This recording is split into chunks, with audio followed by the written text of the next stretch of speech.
So, now we are going to go to Isaiah chapter 40. Ну и вот теперь мы таки переходим к 40 главе Исаии.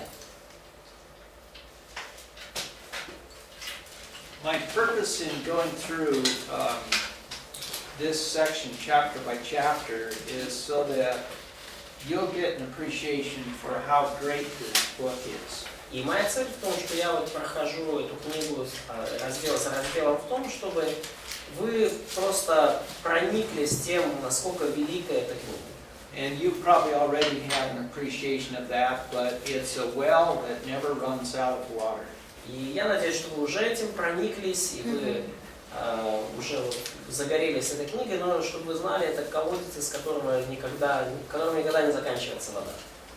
So what I'd like to do is we'll go chapter by chapter. И что я хочу сделать, мы пройдем глава за главой. And if you have questions, ask the questions. И если у вас есть вопросы, задайте их. If you'd like to point out a favorite verse, do that. И если вы хотите показать нам свой любимый стих, сделайте это. And I'll point out my favorite verses if you don't already mention them. Я покажу вам мои любимые стихи, если вы их сами не поймете. So, chapter 40. Итак, глава 40.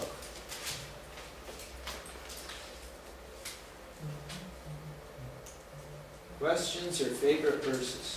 Вопросы, любимые стихи. Вся глава любимая. Whole chapter is favorite. Okay. 48.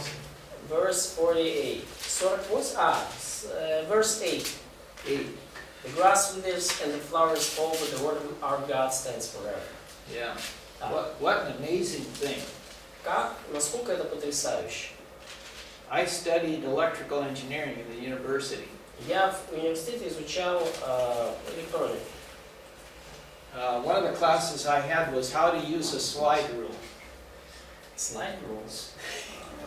Да, один из. Do you know what a slide rule is? It's like. Yeah.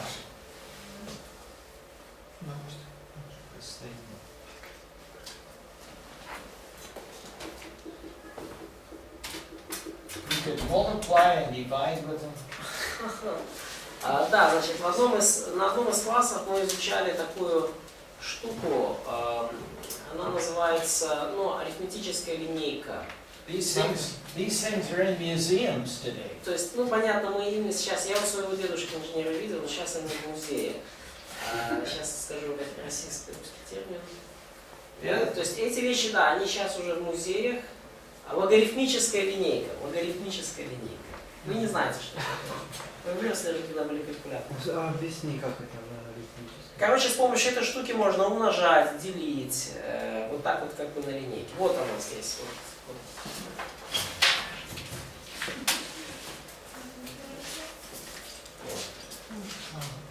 Типа калькулятор. То есть, типа... Да, только какие пользоваться уже мы не видели. Может быть, кто-то видел.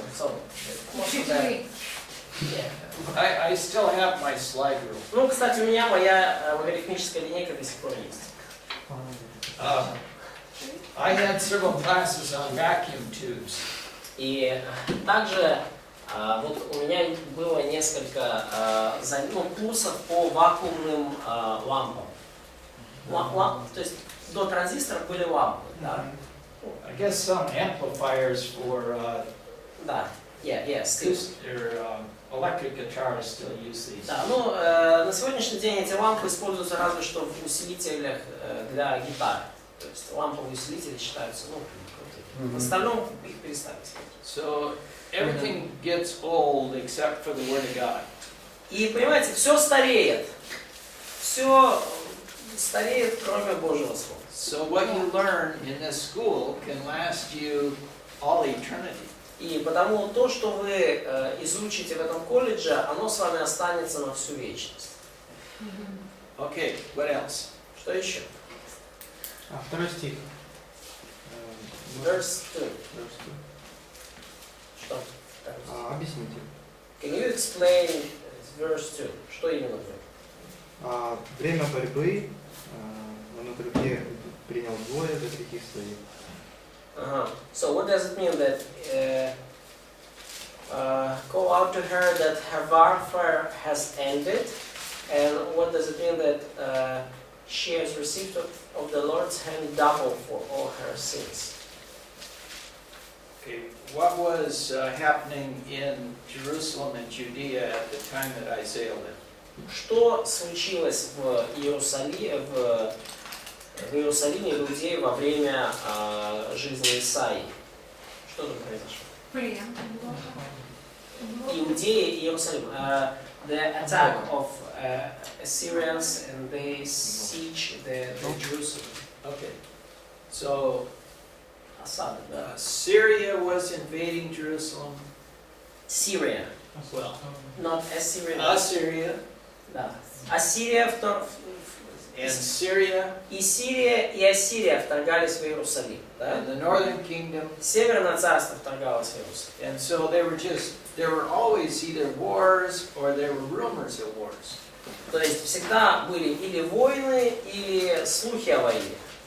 Что война вот тут будет. So it was a bad time. То есть время было плохое. And that's why we need to know the history, is so we understand what Isaiah is writing about. И потому нам нужно понимать историю, чтобы разобраться, о чем же пишет Исаия.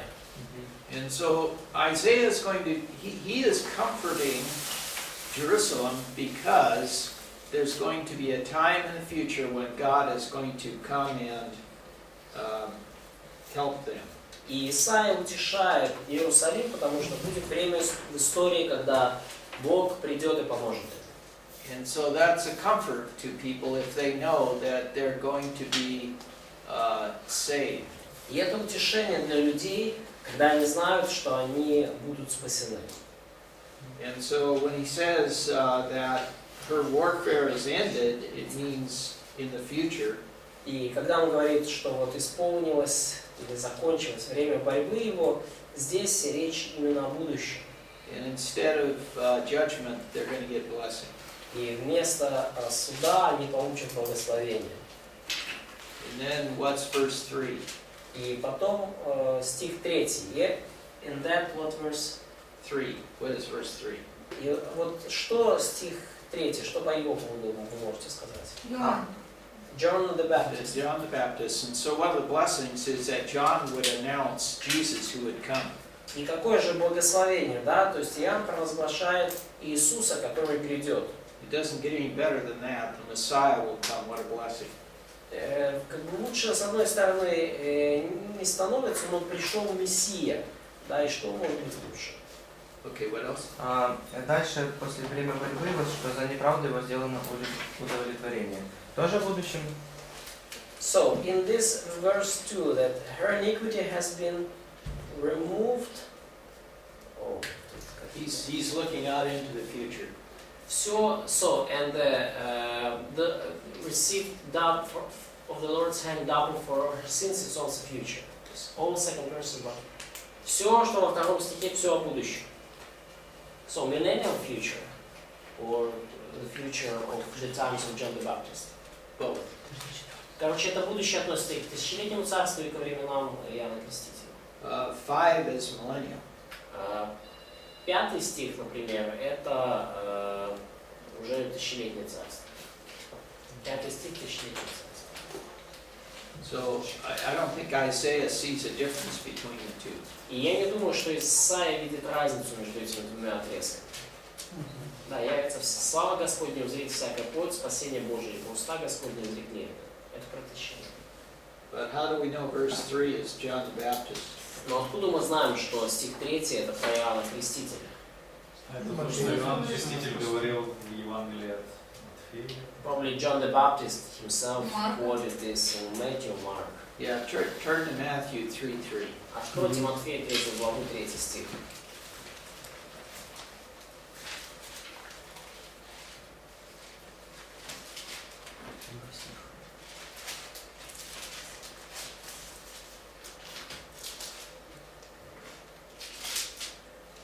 Ибо он тот, о котором сказал пророк Исаия, глас вопиющего в пустыне, приготовьте путь Господу, прямыми сделайте стези.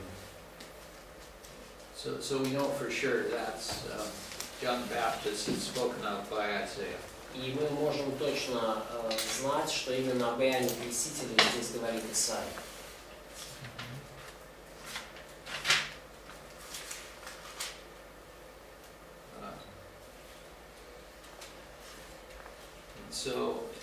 So then he comes to the verses that Costi was talking about, 6 through 8. И дальше переходим мы к стихам 6 и 8 в Исаии 40 главе. And he says, so Isaiah is thinking out in the future, and he says, people come and go. И Исаия смотрит в будущее и говорит, смотрите, люди приходят и уходят. And my father is now dead. Мой отец уже умер. And before you're done with your ministries, I'll be dead.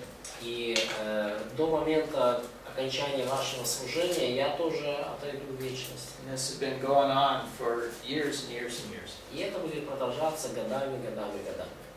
But the word of God abides forever. Но Слово Божье пребывает вечно. So Isaiah, he knows in the future Israel is going to be delivered, but he doesn't know when. И Исаия знает, что в будущем Израиль будет освобожден, но он не знает точно когда. Okay, what else? Что еще? 11 стих. Verse 11. Как пастырь он будет пасти стадо свое, акцию будет водить на руки и носить на груди своей. Только немножко, сомнительно, насколько здесь можно к себе применить. Это же как бы больше к народу израильскому. So, can we apply this verse 11 to the Israelites or to the whole saved humanity? So can we, because he said, I have doubts that I can apply it to myself. Yes. This is, he's talking about Israel here. Ну, здесь он говорит про Израиль. But Но it's the same God. это Бог один и тот же. It's the same Jesus Christ. Один и тот же Иисус Христос. And in the New Testament, Jesus talks about this. И в Новом Завете Иисус говорит об этом. That he will gather us in his arms. Что Он нас всех соберет в свои руки.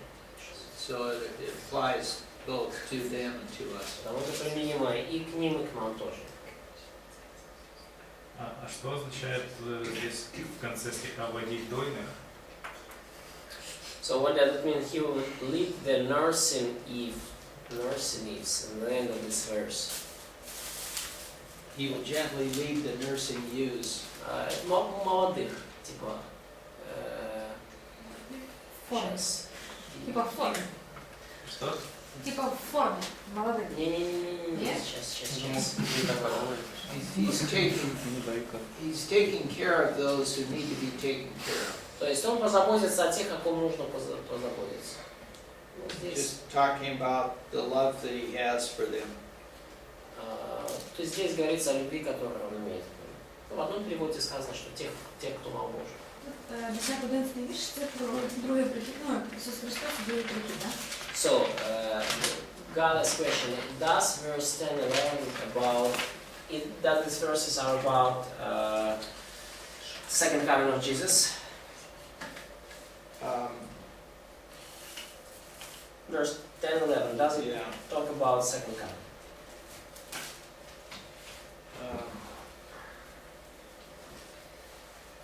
It's talking about the second coming, but Говорит о втором пришествии, да. it has application for all time. Но и применимо для всех времен. So the primary interpretation would be, and application would be for the millennium. И основное толкование и применение будет, конечно же, в тысячелетнем царстве. Будет связано с тысячелетним царством. But that same God wants to do that for the Jews today and for us today. Но тот же самый Бог хочет это делать в отношении нас сегодня и евреев сегодня. So we learn from this, we have God the Son, who is very loving and desires to care for His people. То есть мы из этого стиха узнаем, что у нас есть Бог Сын, который любящий и хочет заботиться о своем народе. Ну, мы можем же утверждать, что Он в духе как бы заботится о нас, ну, о наших сердцах, вот, ну, когда мы там утешаемся, когда мы в трудностях. Это применимо получается. Can we say that He is caring about us in spirit when we have struggles, when we have hard times? He's caring for us. What does it mean in spirit? What is that? Что значит в духе? Ну, как бы Святой Дух же здесь. И, Посредством ну, Святого Христос Духа. же сейчас на небе, и поэтому Он заботится через Святого Духа. So Christ is in heaven now, and He cares about us through the Holy Spirit in us. Yes. Да.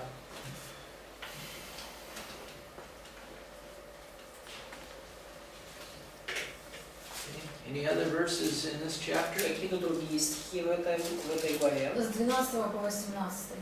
12. Невероятно. А? Невероятно. 12:18 is just unbelievable, indescribable. 12 through 18? 12 through 18. Okay. Какое величие Бога. The greatness of our God.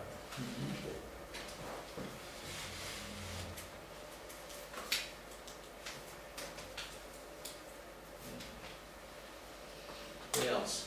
Что еще?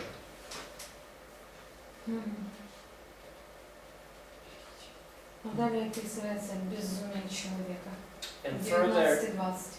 further we see madness of people in verses 19 and 20. Тоже ужас просто. The absolute madness or Yes. idiotism. Yeah, when it's contrasted with how great our God is. Когда, ну, и это противопоставляется тому, насколько велик Бог. А ще земля чітко сказано кругом. And Дарма людей спалювати. где? 22.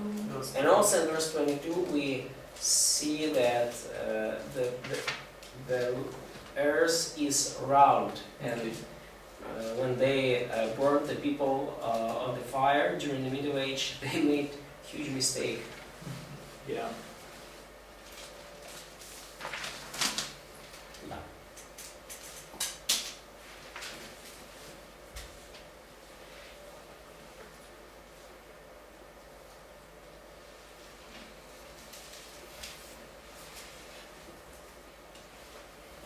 «29, 30».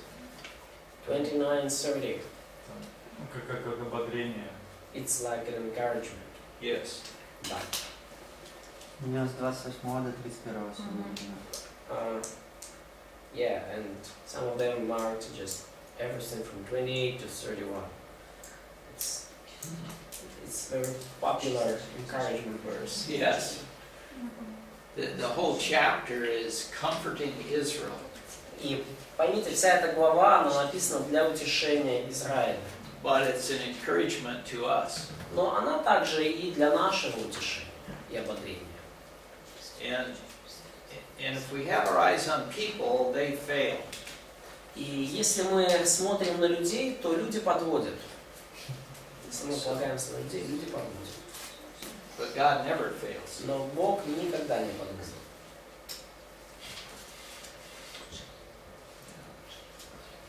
Okay, let's go to 41. Хорошо, переходим к 41 главе.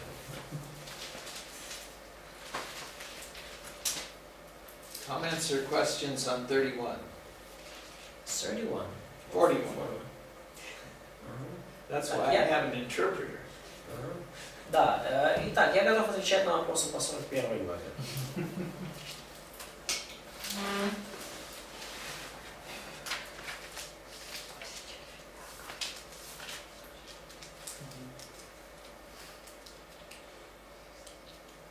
Who are the coastlines in 41:1?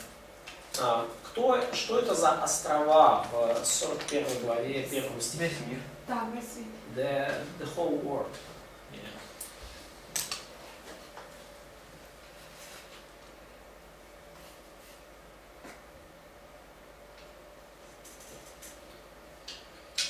А когда Бог назван искупитель, то больше это воспринимается как он искупил из рабства египетского.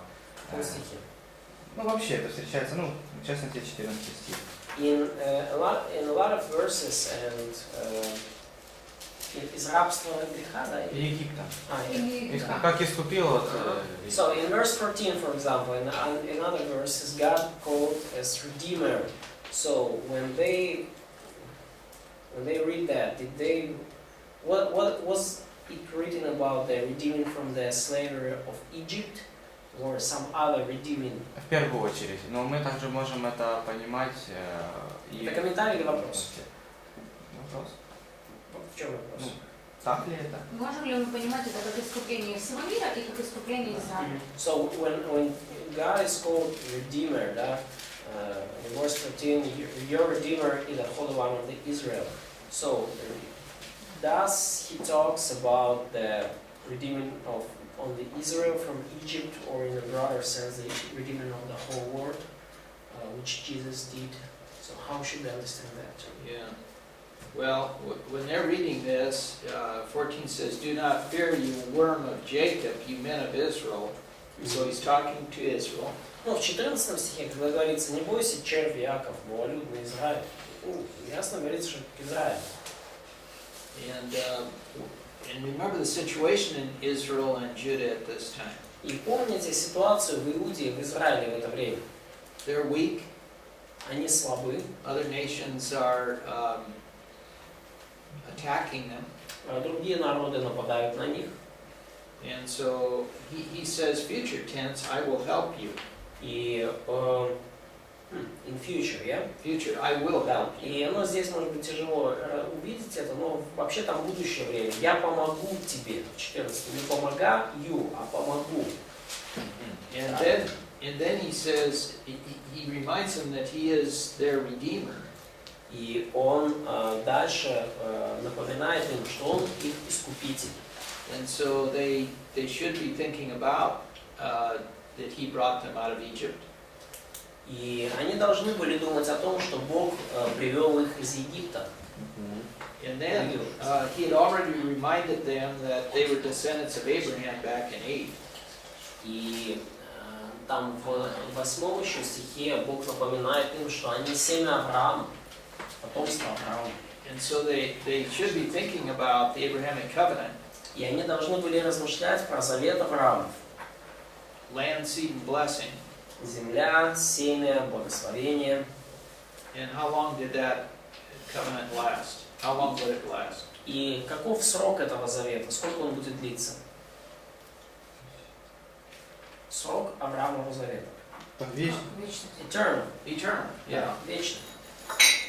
So they should be thinking, whenever we get into trouble, our Redeemer will save us. Они должны были размышлять так: в какую бы беду мы ни вляпались, наш Искупитель спасет нас. Now, later on, he'll add a lot to that in chapter 53. Ну и чуть позже, в 53 главе, Бог многое добавит еще к этому. But here they just have to take by faith that their Redeemer will help them in the future. Но здесь им нужно просто принять верой, что Искупитель поможет им в будущем. Еще вопрос есть. One more question. Тоже в этой главе встречается, и 40 тоже, благовестники. Also in this chapter and in chapter 40 we see this word, в каком стихе? 27. Kind of evangelists, a messenger of good news. Здесь написано, как в прошлом дал Иерусалиму благовестника. Может, какая весть была, тогда? В общем, вопрос в том, что это как обещание, что будут благовестники, речь идет о том, что Евангелие будут рассказывать. Я уже понял вопрос. So it says in verse 27 that and to Jerusalem I will give a messenger of good news.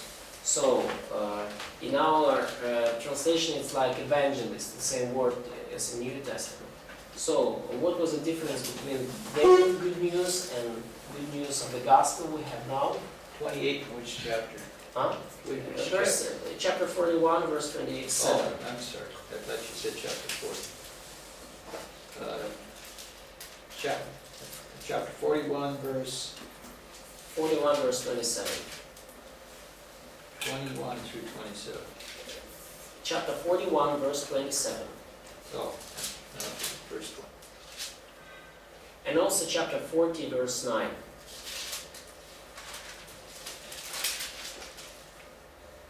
We see the bearer of good news, bearer of good news. And yours says, bearer of Good news, good news. yes. Yeah. Это как проповедь о грядущем спасении. So this good news, is it a message about the future coming salvation?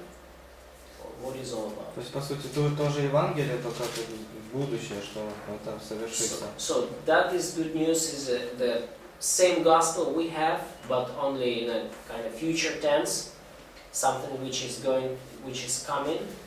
It's that good news that Jesus would bring. Ну, тут говорится о радостной вести, которую принесет Иисус. Написано, кто Иисус? It's Jesus, talking about Jesus. То есть здесь говорится об Иисусе. Благовестник это Иисус. Can you clarify that? I'm sorry. Oh, What is this good news about, and who is bringing?